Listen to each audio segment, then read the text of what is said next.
বালিবর ওরালের প্রতি তারার ভিসা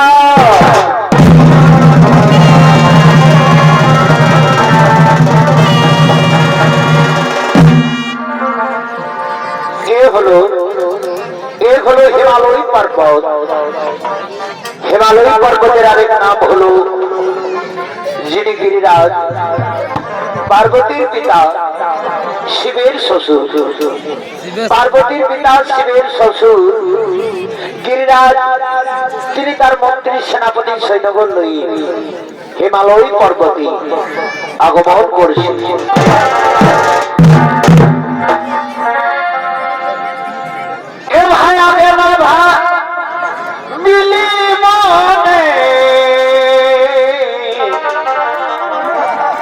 আর ফসলি অগাধ প্রেমে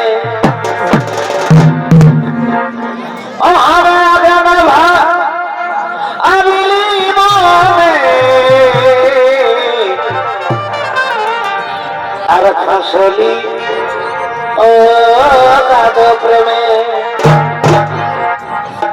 ওই যে ভুলি ভুলি প্রিয়া মকে ছাড়ি রে, হাই হাই ভুলি ভুলি প্রিয়া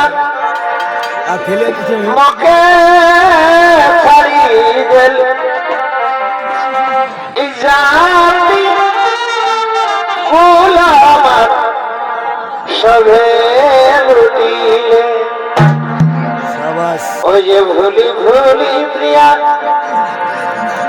মকে ছাড়ি গে, জাতি গোলামার সবে লুটিলে।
সকলেই বসো।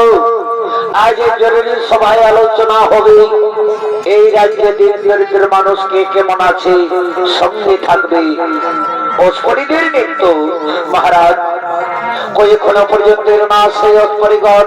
ওই দেখো মন্ত্রী সেনাপতি সৈন্যগণ তারা নিত্য সাজে সুসজ্জিত হয়ে আমাদের দিকে আসছে। এসো এসো অস্পরিগণ, তোমরা তাড়াতাড়ি করো হবো। এ ভাই কত মনের বাবুর নাচে ঘুমার গানে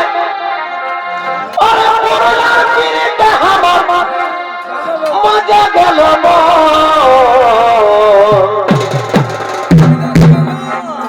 ধমসা মাতলে নাচে নাচনি বল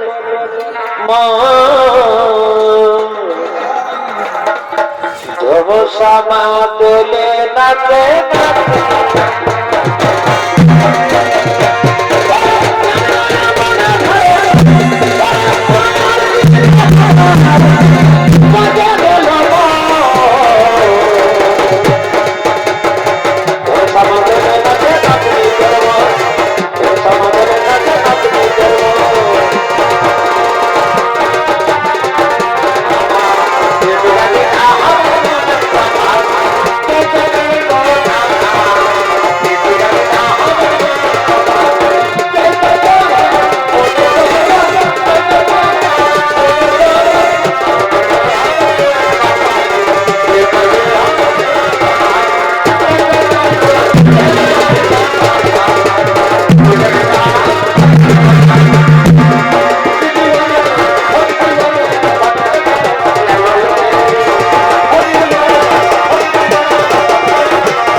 তুই অনেকদিন ধরে অস্পরিদের নিয়ে আনন্দ উপভোগ করেছিস। এবার আমি করব আনন্দ। নৃত্য সম্রাট, আমি তোমার কথা মেনে নিলাম, কিন্তু আমার একটি শর্ত। বলো বলো গিরিরাজ, তোমার কি শর্ত?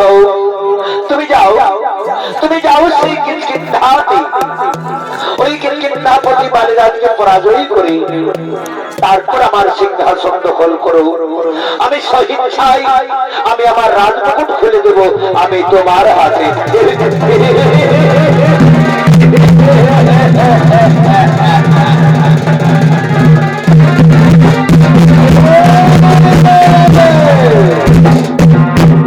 সামান্য বন্য পশুর সম্মেলন বুঝি বাড়ি লাগে পাঠার সময় যে দৈত্য সাগরা পৃথিবী করেছে জয়ী, তার কাছে সামান্য কিষ্কিন্ধাপতি বালিরাজ, ওই বালিরাজকে জপ করে পাঠিয়ে দিয়ে আমি আবার আসবো তোমার কাছে।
মায়াবী তিনি কি চিন্তা আক্রমণ করার জন্য ছুটে চলেছে।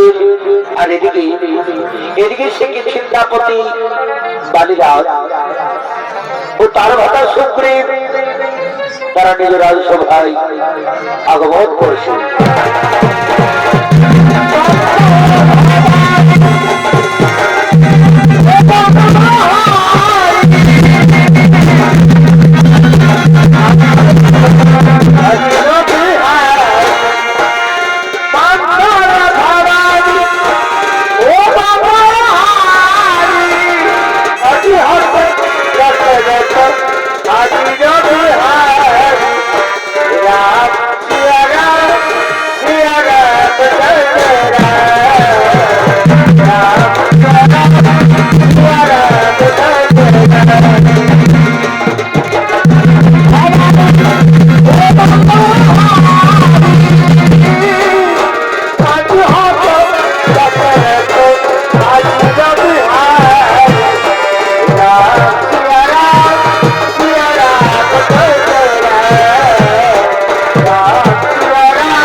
কেন দাদা? ওরে ভাই সুগ্রীব, ওই দেখো ভাই বানর সৈন্যগণ আসছে। এসো এসো বানর সৈন্যগণ, তোমরা তোরা করি বড় হব। কোথায় রইলে বন্ধু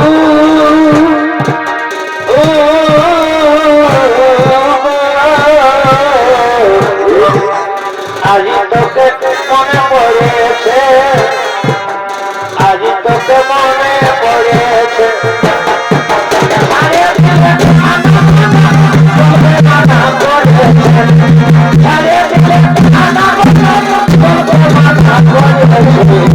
এরা হলো বানর সৈন্যগণ।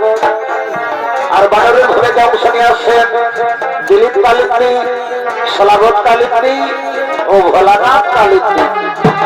বারে ভাই কালিত্রী ছাড়িয়ে দিলেন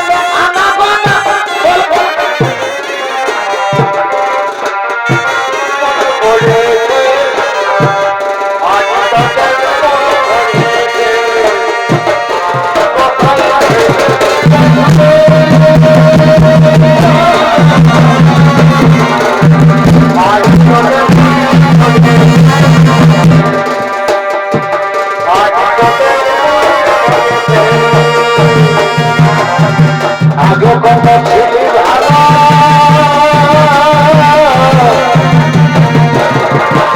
আর আমি হলি রোগ কালো।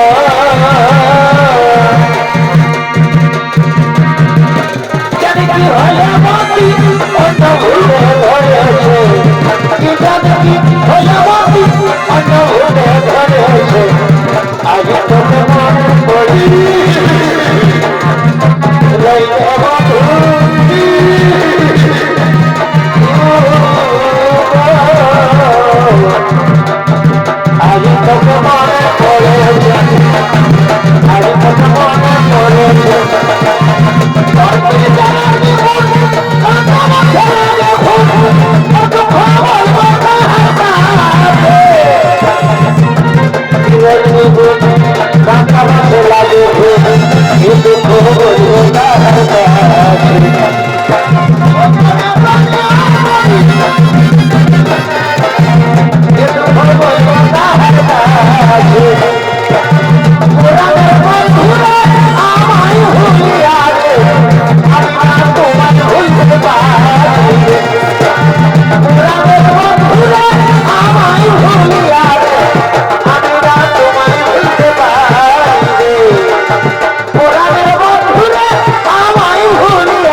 কোথায় রাজ যুদ্ধ করে আমার সাথে, আমি আজ রণে বুঝিব তোমার সাথে। কে কে তুমি? কোন কারণে রণের সংগ্রাম হয়েছে আগমন? আমি আমি আমি দত্ত সম্রাট মায়াবী সাগরা পৃথিবী করেছি জয়। তুমি আত্মসমর্পণ করো, তোমার কন্যা তুলে দাও আমার হাতে, নতুবা তুমি মৃত্যুর জন্য প্রস্তুত হও।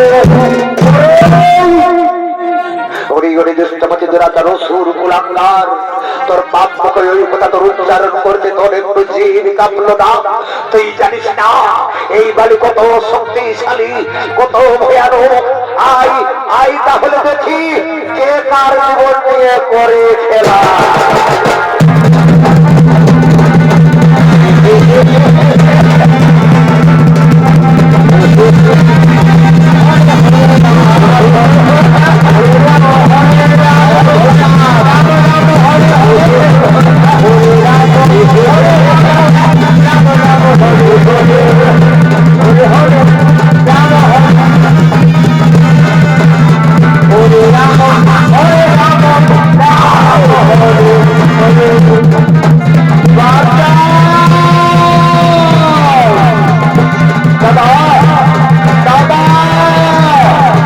তুমি শান্ত হো দাদা, তুমি শান্ত হো, তারে আর খুঁজে পাওয়া যাচ্ছে না।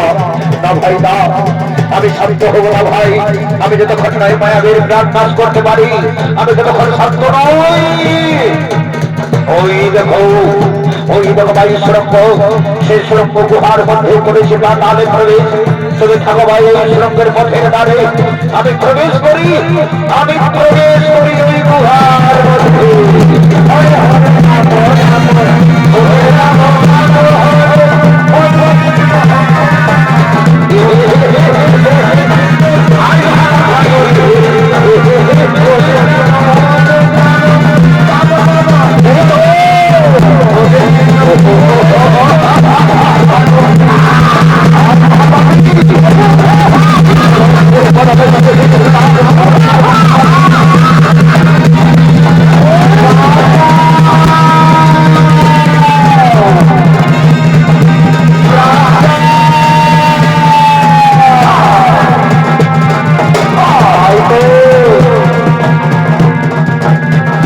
আজ 1 বছর গত হয়ে গেল, কিন্তু দাদা মায়াবীকে ধর করে ফিরে এলো না। তবে কি সেই দত্ত সম্রাট দাদাকে নিয়ে সংসদে হত্যা করেছে? ওই তো গুহার মধ্যে রক্তের বন্যা হয়ে আসে। দাদার রক্ত ওই তো আবার কে যেন বাঁচাও বাঁচাও বলে চিৎকার করছে। ওই তো দাদার কণ্ঠস্বর দাদাকে নিয়ে সংসদে হত্যা করছে। এবার বেরিয়ে সালামু হত্যা করবে না, না তা হতে পারে না। তার আমি গুহার ধারে, আমি পাথর দাবা দিয়ে আমি পালিয়ে যাব, আমি পাথর দাবা দিয়ে আমি পালিয়ে যাব।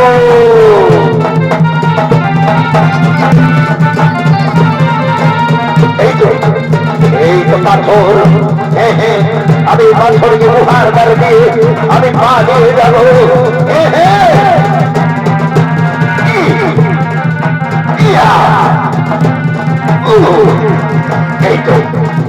এই তো পাথরকে নিয়ে যাই, আমি গুহার ধারে দিয়ে দেব, আমি তারপর আমি পালিয়ে যাব, আমি পালিয়ে যাব এই গুহার ধারে দিয়ে, আমি পালিয়ে যাব। এই তো আমি গুহার ধারে দিয়েছি। ওরে ভাই ওরে ভাই ওরে ভাই মানুষ ওরে ভাই চলো আমরা পালিয়ে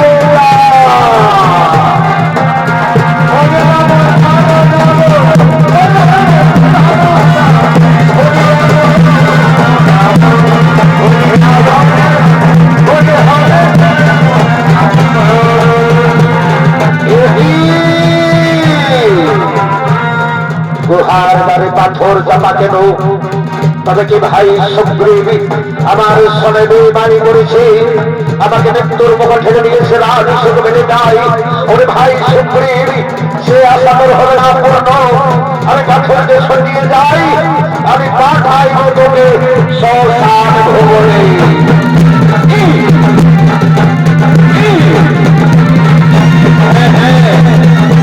আমি পাথরকে সরিয়ে দিয়েছি, এরপরে আমি যাই, আমি পাঠাই তোকে শ্মশান ভবনে। এদিকে দীর্ঘদিন ধরে বালি রাজার খোঁজ না পেয়ে তার ভাড়া সুগ্রীবকে রাজাভিষেক করার জন্য হনুমান বানর সৈন্যগণ তারা পুনরায় আগমন করছে।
তার ভাড়া সুগ্রীবকে রাজাভিষেক করার জন্য হনুমান বানর সৈন্যগণ জয় মহারাজ সুগ্রীবের জয়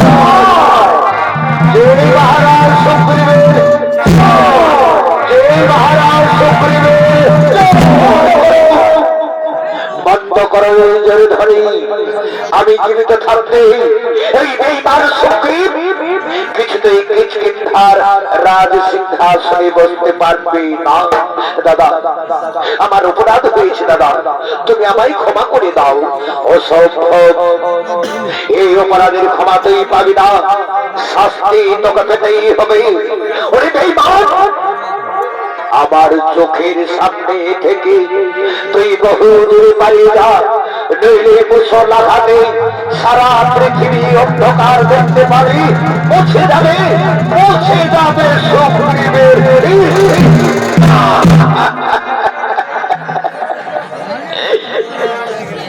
ক্ষমা কর অপরাধ,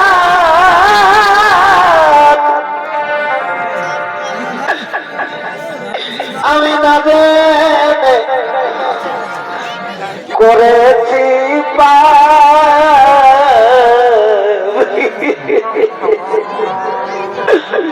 নিজ গুণে কৃপা করে ক্ষমা কর অপরাধ।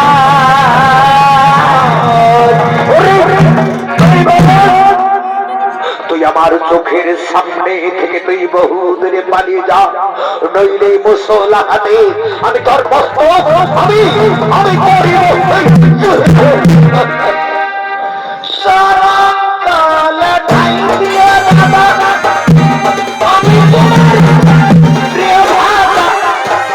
চরণ সেবা করবো আমি তোমার প্রিয় ভাতা।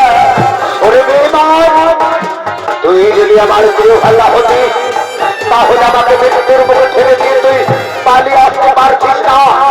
এ তোর মিথ্যা ভাতৃ ভক্তি, এ তোর শুধু অভিনয়। যদি প্রাণে বাঁচতে চাস তাহলে আমার চোখের সামনে থেকে তুই বহু করে পালিয়ে যা, নইলে নইলে মুসলাঘাতে আমি তোর কষ্ট আমি আমি করিব। দাদা তুমি আমার প্রাণে মেরো না দাদা, আমি এখান থেকে চলে যাচ্ছি দাদা। ওরে ভাই হনুমান, ওরে ভাই বানর সৈন্যগণ, চলো ভাই চলো, আজ আমরা সর্বহারা, আজ আমরা পথের ভিখারি। এই ছিল কপাল আমার, এই ছিল কপাল, এই ছিল কপালে আমার, এই ছিল কপাল, এই ছিল কপালে আমার, এই ছিল কপাল, এই ছিল কপালে আমার, এই ছিল কপাল। চলে গেল সুগ্রীব মার কাছ থেকে কাঁদতে কাঁদতে চলে গেল। তাহলে কি আমি তাকে তাড়িয়ে দিয়ে আমি কোন অন্যায় করেছি? না, আমি কোন অন্যায় করিনি। আমার প্রতি যে দুর্ব্যবহার করেছে তার প্রতিফল তাকে পেতেই হবে। আমি ন্যায্য বিচারক, আমি ন্যায্য বিচার করেছি।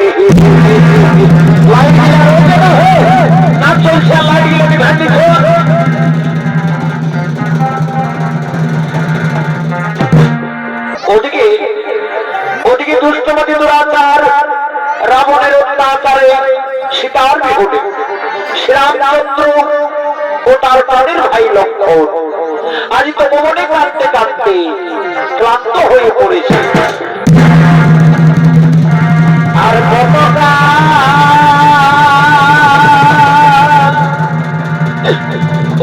কাঁদাবি রে, আর কাঁদাবি রে,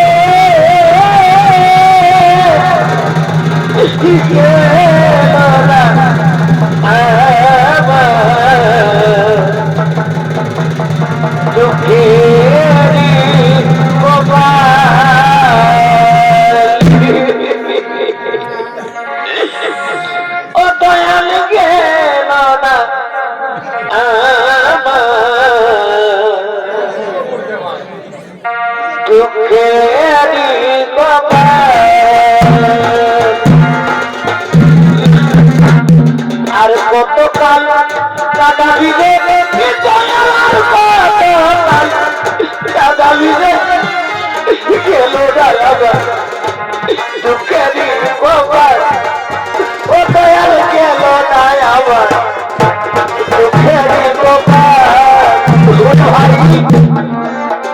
ভাই লক্ষ্মণ কেমন করি কোথায় গেলে বাবু সীতারের রসুন 14 বছর পরে ফিরে যেমন চিন্তা করে জিজ্ঞাসা কৌশল্যা নেই সুমিত্রা জননী বলে ভাই বলো আমি তখন কি উত্তর দেবো মা জননী?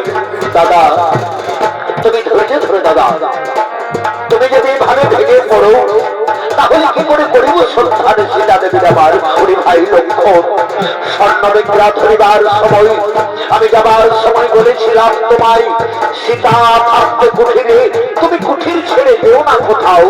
সত্যি যদি আমার কথা আজ ঘটিত নয় বড় দুর্দশা দাদা, আমি তব অনিজ্য দাদা। তাই তুমি অনিতের কথা স্মরণ করে তুমি বাংলা মনে তুমি দুর্বল কালে দাঁড়িয়েছ দাদা। আমাদের সীতা দেবীকে যেখানে লুকিয়ে রাখুক না কেন আমি ধ্বংস করে উদ্ধার করিব আপনার। ভাই লক্ষ্মণ আমি বড় ক্লান্ত ভাই, চলো ভাই চলো আমরা বৃক্ষতলায় আমরা একটু বিশ্রাম নেব। এ দাদা তাই চলো দাদা, তাই চলো তাই চলো। ওদিকে ওদিকে বাড়ির হয়ে সুগ্রীব হনুমান বানর সৈন্যগণ তারা প্রাণের হয়ে আজ তো ভবনে তারা এখানে সেখানে তারা লুকিয়ে বেড়াচ্ছে।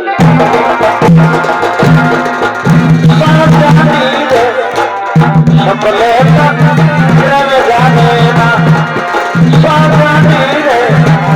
সকলে জানে না, ও তাই রাম সীতাকে দিয়ে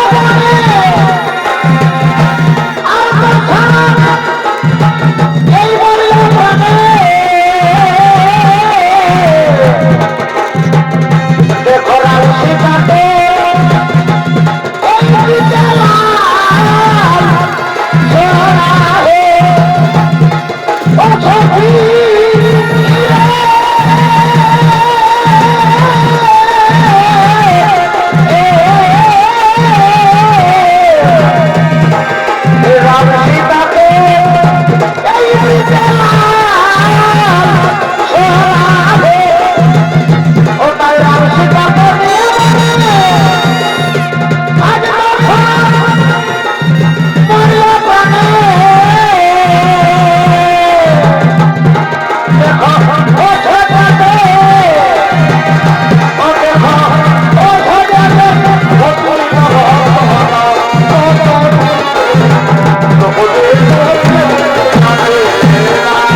দেখলে হনুমান সামান্য অপরাধে বালিরাজ কিভাবে আমাদের রাজত্ব থেকে তাড়িয়ে দিল।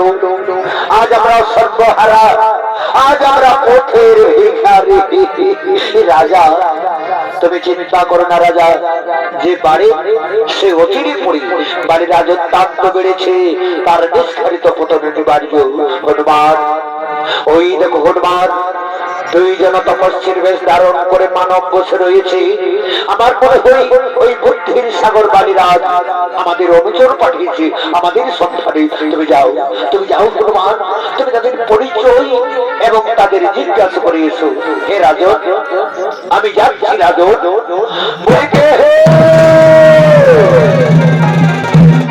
বলে কে হে তোমরা, কারা তোমরা, কোথা থেকে এসেছো? আমরা অযোধ্যানগর রাজা দশরথের পুত্র, আমি শ্রীরামচন্দ্র, সঙ্গে প্রাণের ভাই লক্ষ্মণ। কিন্তু তপস্বীর ভেষ কেন? সত্য পালনের তরে ভার্য আসিলাম বনে, দুষ্টমতি দুরাচার হরিল সীতার আমার, সেই সীতা বিনে অন্ধ মনে ঘুরে বেড়াই বনে বনে। তোমরা কি দেখেছো, তোমরা কি দেখেছো কোথায় লুকিয়ে রেখেছে ভার্য হারা সীতার আমার? সাগর পারে স্বর্ণলঙ্কায় রাক্ষসের বসবাস। আর নাই অবসর দাদা, চলে দাদা চলে যাই সাগর পারে করে স্বর্ণলঙ্কা ধ্বংস করবো ওই রাক্ষস। তুমি শান্ত হও, তুমি শান্ত হো ভাই লক্ষণ, তুমি শান্ত হও। বলো বলো হনুমান, কেমন করে সেই লঙ্কা পুরি যাওয়া যায়? আমি মহারাজকে ডেকে দিচ্ছি, তুমি মহারাজের সঙ্গে পরামর্শ করো। আসুন আসুন মহারাজ, তোমার সামনে সর্বজয়ী নররূপে ভগবান শ্রীরামচন্দ্র, তুমি সাক্ষাৎ করো, তুমি তার সাথে বন্ধুত্ব করো। হে হে প্রণাম প্রণাম চরণে দুর্বাদল। আমি হনুমানের মুখে সমস্ত কথা শুনেছি। বলো বলো এখন আমি কি করি উপায়? আমিও তো তোমার মতো রাজ্য হারা ভার্য হারা, তুমিও বন্ধু রাজ্য হারা ভার্য হারা। শোনো বন্ধু, এক পথের পথে দুজন মরা, তুমি সীতা উদ্ধারের করো সহায়তা, তব ভাতৃবিচ্ছেদ আমি করিব মোচন। আমি কি ফিরে পাবো আমার স্ত্রী কন্যা পরিজন? আমি অঙ্গীকার করিলাম তব পাশে ওই বালিকে নিধন করে আমি তোমাকে বসাবো তাহলে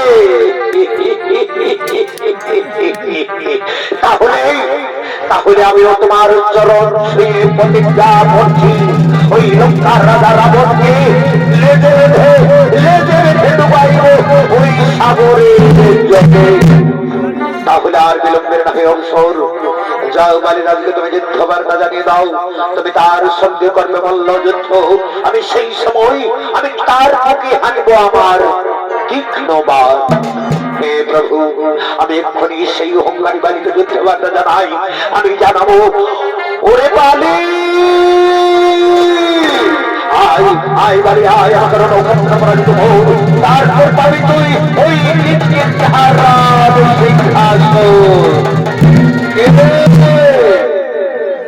কে ডাকে আমাকে যুদ্ধ দাও বলে?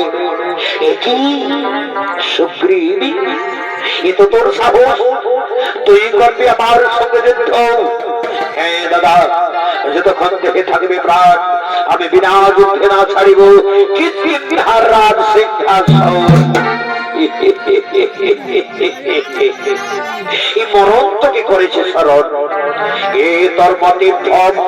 তাহলে প্রস্তুত হও, তাহলে প্রস্তুত হও, দেখি দেখি তোমার বাহুতে কত।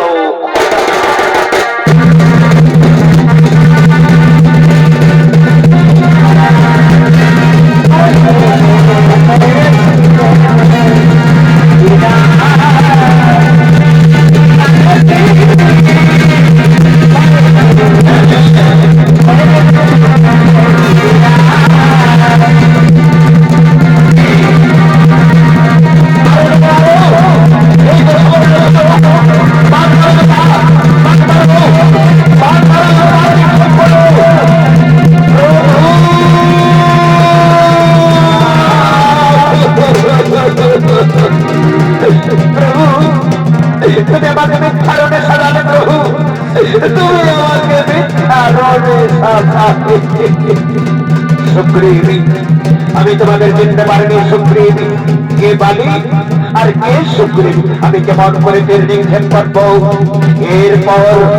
এরপর আমি তোমার গলায় মালা পরিয়ে দেব। এই তো এই মালা তোমার গলায় আমি পরিয়ে দিলাম। এবার তোমাকে নিশ্চয় আমি চিনতে পেরে ওই হংকারী বালিকে আমি আমার তীক্ষ্ণ বাদ আমি আনিব। হে প্রভু, তাহলে আমি পুনরায় খবরটা জানাই, আমি পুনরায় খবরটা জানাবো প্রভু। ওরে বাবি আয় আয় ভাই আয়, আমাদের নক্ষত্র পড়ে দিকে বল, তারপর ভাবি বলে সিদ্ধার রাজ সিংহাসন।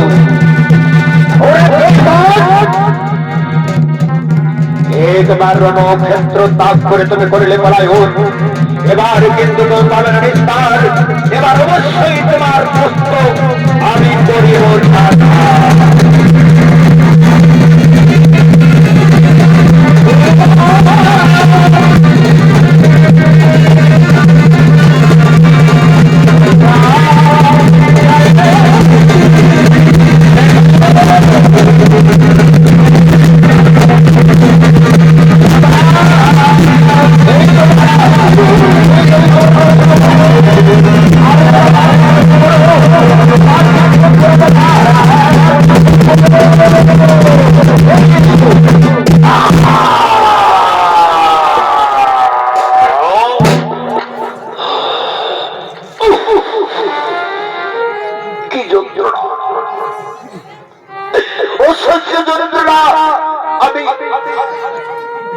আমি যে সহ্য করতে পারছি কে আমাকে ধারাল থেকে তীক্ষ্ণ বাণ মারিল, কে আমাকে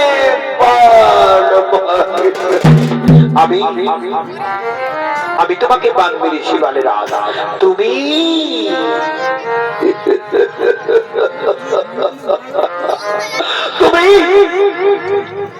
তুমি সেই দশরথের পুত্র শ্রীরামচন্দ্র, রাজকুলে জন্ম লইয়া নাহি তব ধর্মজ্ঞান। তুমি কোন শাস্ত্রে থেকে তুমি আমাকে আড়াল থেকে বাণ মারিলে, সম্মুখে সমরে বুঝিলে না রণ, তুমি ভীরু মহাপুরুষ, তুমি আমাকে চোরের মতো বাণ মারিলে আমার শোষিত মাংস কি হবে, ওই বৃদ্ধের দেখব আমার চর্মে কি হবে আপনার আসন। আমি নির্দোষ বানর, কোন কার্যে তুমি আমাকে তুমি সীতা উদ্ধারের তোরে আমি সুগ্রীবের শুনে করেছি বিচিত্রতা, আমি প্রতিজ্ঞা করেছি তোমাকে মেরে ওই সুগ্রীবকে বসাবো কিষ্কিন্ধার রাজ সিংহাসন। চমৎকার চমৎকার কথা শোনালে রঘুমণি, তুমি চমৎকার কথা শোনালে। ওই লঙ্কার রাজা রাবণ হইল তব জানকী, আর তুমি প্রাণ কেড়ে নিলে। তুমি আমার বনে বনে ভনিয়ে বেড়াও, মিলিলে বেঈমান ওই পাপিষ্ঠ সুগ্রীবের সনে, পাপি পাপি মিলিত হয়ে দিলে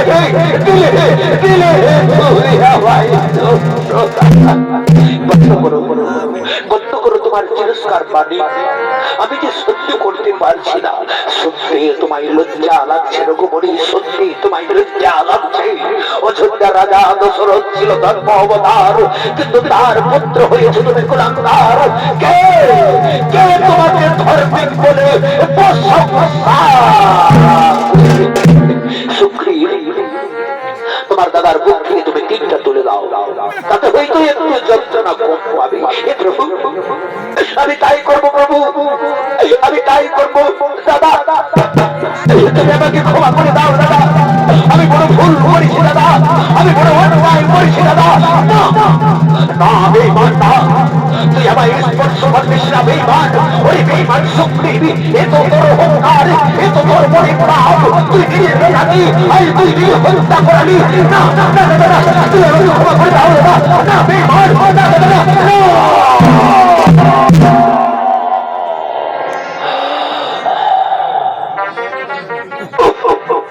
কি যন্ত্রণা, অসহ্য যন্ত্রণা। আমি যে সহ্য করতে পারছি না।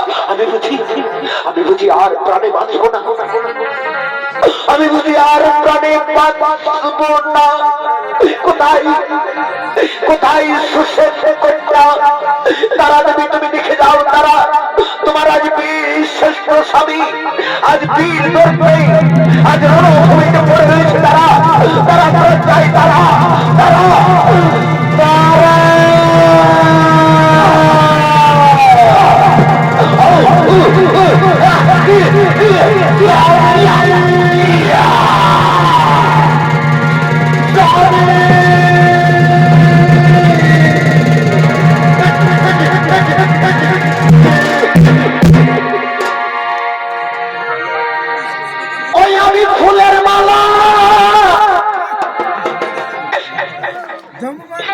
এই দিব গলে রে বন্ধু,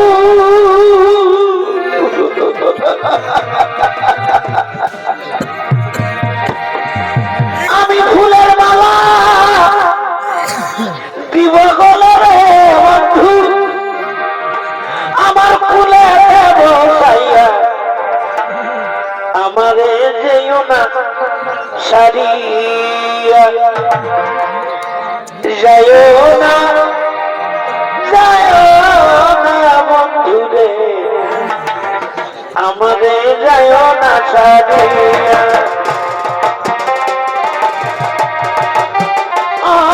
বন্ধু রে, আমারে যাইও না ছাড়িয়া।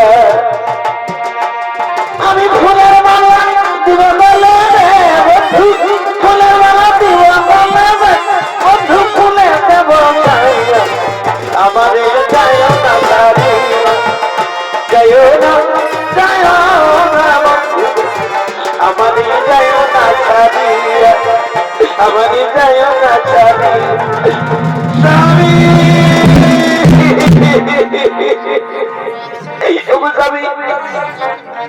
তুমি একবার তুলে তাকাও যাবো, তুমি আমাকে তারা তারা বলে ডাকো ডাকো, যে দেখো স্বামী, আমি তোমার জন্য বিজয় মালা গেঁথে এনেছিলাম তোমার গলায় পরাবো বলে, কিন্তু কে এমন বীর যে তোমার নিষ্পাপ শরীরে তীক্ষ্ণ বাণ হারিল।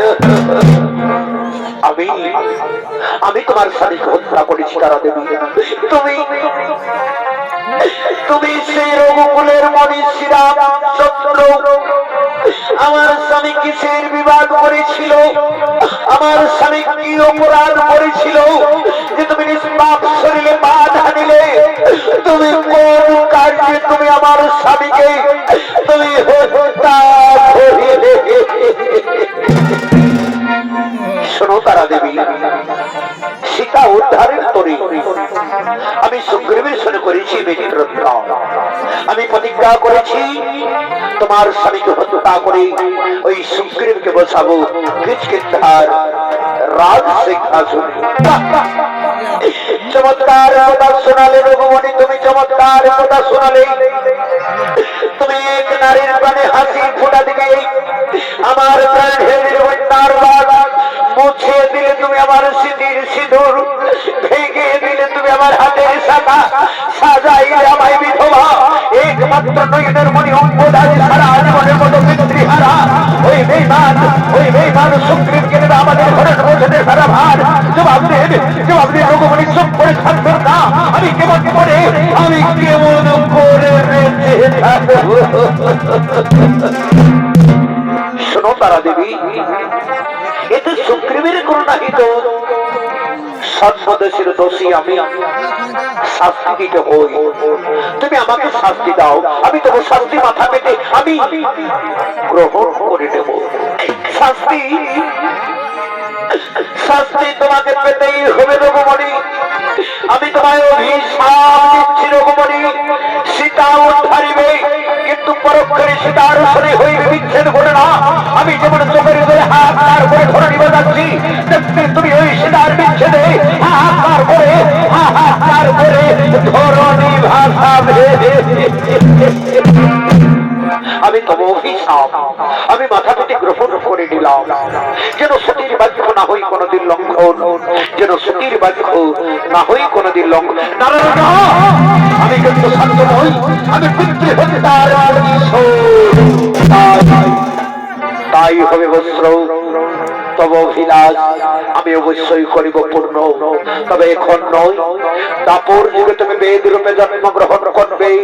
আমি যেমন তোমার পিতাকে আড়াল থেকে বান মেরে হত্যা করেছি, তেমনিও তুমি আমাকে এই লীলা অবসানে আড়াল থেকে বান মেরে হত্যা করবে।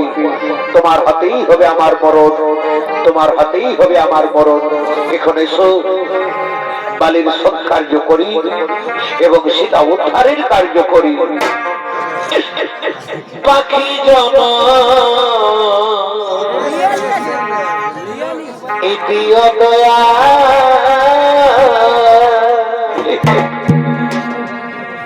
ও প্রভু তুমি নারী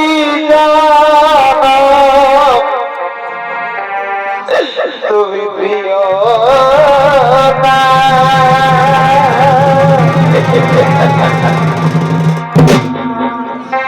পাখি যত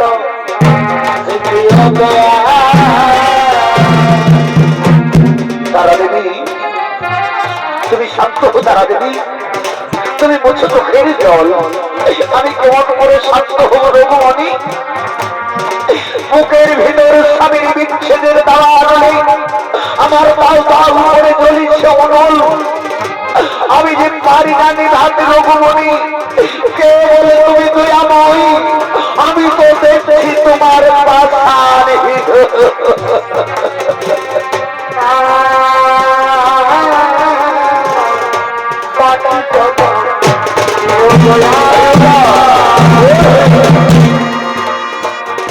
ও ভাই হেমকীর্তি এই পথে বলে আর সকল যাই গো চলে।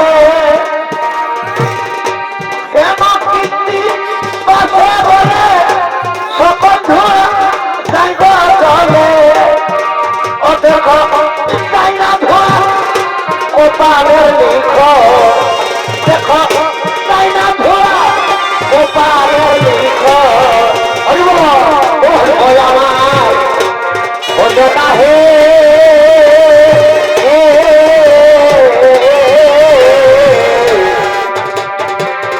হলো না ভাই স্বামী দরদ আমার হলো না গো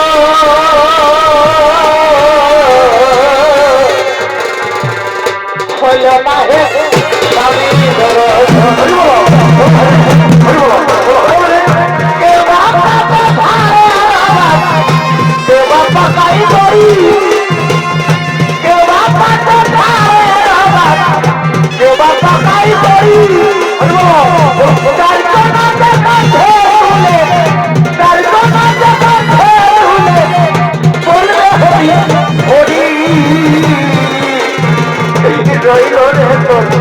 সাথের ঘর ভাই রইল সাথের ঘর ভাই